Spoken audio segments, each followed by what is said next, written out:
Thank you. Right. Wash your hands. 9:27. Let's keep it on the phones here and bring on Maria Hernandez of Prutehi Litekyan, as they've got not just a protest, I think, scheduled for Friday, but also a press conference today. Good morning, Maria. Hi, buenas and half a day. Sitas Maasi for having me on to talk about the protest this Friday. Right. We'll just start with the issues at hand here. Is that you guys are saying that during the COVID, the military buildup has rolled on.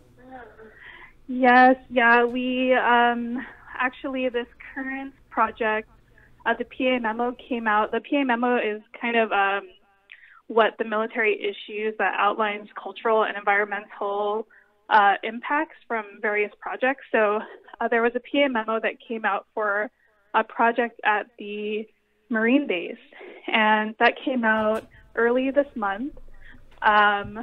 We kind of had to put puzzle pieces together to figure out exactly what happened with the site.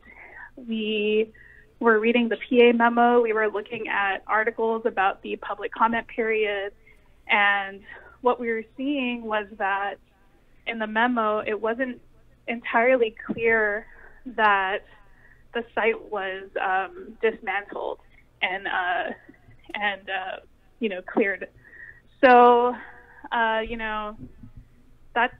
that was an issue for us, that we weren't able to, in reading these documents from the DoD and in reading articles from our own local media, that the clearing had happened, but we had to kind of put the puzzle pieces together with articles, the memo, and looking back at what happened with Magua Village in 2018,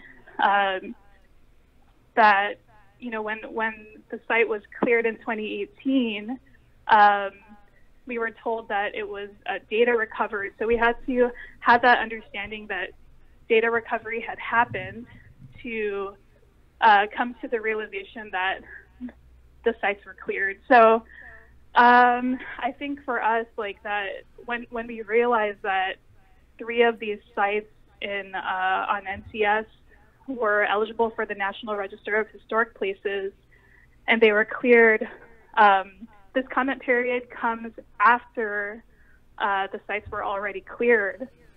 So, it was just really, really troubling for us. We decided, okay, this is insane that we have 3 sites that were of this level of significance, that they're moving forward and they're clearing it after, and then having the comment period be after they're already cleared. So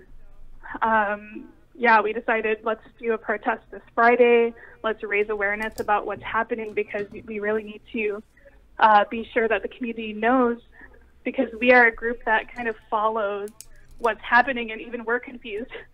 So, right, yeah. So, Maria, let me ask you, it sounds like you guys had to play a little bit of Sherlock Holmes with this, but do you think that on our side, the local government should have done more to maybe give us a clue about what was going on? Or do you think this is something that just kind of slipped by everybody because of the COVID? That is something that we've thought about. We're in the middle of this pandemic, and, we're all just struggling to stay healthy and make sure that our community is safe. So, this is probably, build-up projects are kind of, they're not on that main, on the front page of the papers, and aren't necessarily, on, our local media channels for that reason. So, it's disappointing, because we have people in our government who are supposed to be tasked with informing the community, and if it wasn't for our group kind of having to get together and piece all of these puzzle pieces together, we wouldn't have known that 3 sites eligible for the National Register of Historic Places were cleared. And I think when people think about clearing for the military base and for the firing range, they think, 2 square feet of land with a pottery shard on it, that's significant still, but that's maybe what's in people's mind. But the largest site cleared was actually 12 football fields in size. And, this is the level of clearing that we're seeing. happened. We're not sure when exactly it happened because the PA memo came out after, like I mentioned, came out after the clearing had already taken place. But we do plan after the meeting after the protest to request a meeting with SHPO Patrick Lujan to find out what exactly happened, because he does have the authority to at least put a pause to reevaluate, a project, especially a project of this level of significance. So we want to find out, what happened. Was the ball dropped? We want to know the details there. So then why, Maria, are we protesting outside the military gates and not protesting at SHPO or at Adelup, since, as you just said, that, our government officials should have known or may have known? Why aren't we seeing this? You guys have protested it with the military in the past, and it didn't really, I don't see it having gone anywhere. And why aren't we putting the pressure on our government leaders? This is a question that we get a lot when we choose a protest location. We always get the question, why not there? Why not there? And I guess, we're choosing what most makes sense to us. But of course, there are going to be different perceptions from people in the community. So by all means, we ask people in the community, it doesn't have to be an advocacy group that, is always coordinating these protests. If you're fired up about it, please also show up, to these different areas, show up to the governor's office, have something in solidarity with us to show that this is not okay, and the erasure of our culture and our heritage sites are not okay. Yeah, it's frustrating, Maria, because obviously it's not like the governor or the SHPO's driving the bulldozer and clearing everything, but it kind of seems to me like they're just standing by doing nothing. And so I feel, and I agree with Sabrina in that our local government is complicit in everything that's going on with this buildup for the most part, right? You have a couple senators who are making a lot of noise about it, but why are we looking past our local government, which is complicit, like I said? And are we, I guess, are we holding the governor and the SHPO accountable or not? Yeah, I don't think we're looking past our own government. We have met with SHPO Lujan in the past. That's something that we do plan to do after this protest.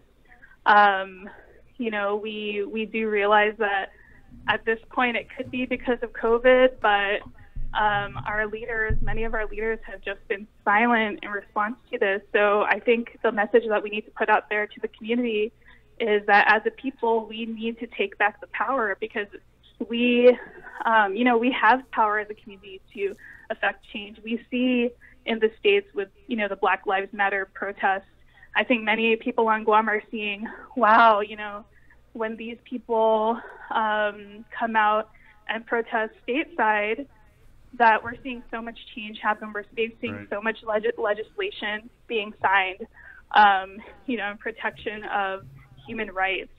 And, for that reason, we are having a lot of people actually respond to this call for a protest. We're seeing a lot of people share the information. Right. And, I just think that seeing that all of that happen on national news is really inspiring people here on island to show up. So we're expecting a pretty big showing on Friday. Yeah, let's go over the details of the protest real quick, Maria. So Friday, where and how are you guys adhering to all the COVID measures? So Friday, it's going to start at 3 p.m. We're going to have a comment drive at the same time. So we're going to have a tent. It's going to be a red tent, and we're going to have people behind a table taking comments for this project. Comments might not be able to reverse time and get these 3 historical sites back, but they might be able to prevent others from being impacted. So we're going to have a comment drive. We are encouraging social distancing. We have some cones, orange cones, that we're going to be setting up across the protest line, and we are telling people to bring masks. We actually purchase masks, for those who might forget their masks, to distribute those. We have, hand sanitizer. We have, we're taking all of that into account. We're going to try to make this protest as safe as possible. Right. And we also have a code of conduct that we are, sorry, my toddler's here. No problem. But we have a code of conduct, this is something that we've applied to protests in the past, but just for people to know that we're taking safety very seriously, that this is going to be a peaceful action. We are nonviolent. We are encouraging people to always let the moral value of respect to guide our words, actions, and expressions. We're asking nobody attack the beliefs of others, no spoken or written profanity. We're asking the protesters to be mindful of everybody around you, especially young children and our manamku. No smoking of any kind and no alcohol. We're also asking people to carpool. There might be limited parking, so it would be really helpful to have everybody carpool. And we're going to have volunteers set up along the protest route to make sure that the order is kept. Right, I wanted to ask. I know that one thing we've learned during this entire COVID process is the fact that the governor, and she's expressed it many times during her press conferences, about this good relationship that she has with Joint Region Marianas, and so. Having said that, and I'm sure you are aware because you probably heard her say this, has your organization or any of the organizations that are participating in this press conference today, have they had any discussions or expressed their concerns to the governor as to what has transpired over these 3 sites? We are asking our members we kind of put out a media campaign to have our supporters reach out to the governor, but this is all kind of new information. We do have that on our list of things to do, that we do need to meet with the governor. But, as you guys have covered in 2018 when Magua Village was destroyed, that was kind of under the nose of the Guam Preservation Trust. And, the community had no idea that this had happened. And when 25 groups met with the governor in response to that, the way that she kind of was looking at the whole situation is she admitted at the table that in our political status, she really can't do anything. She said national security.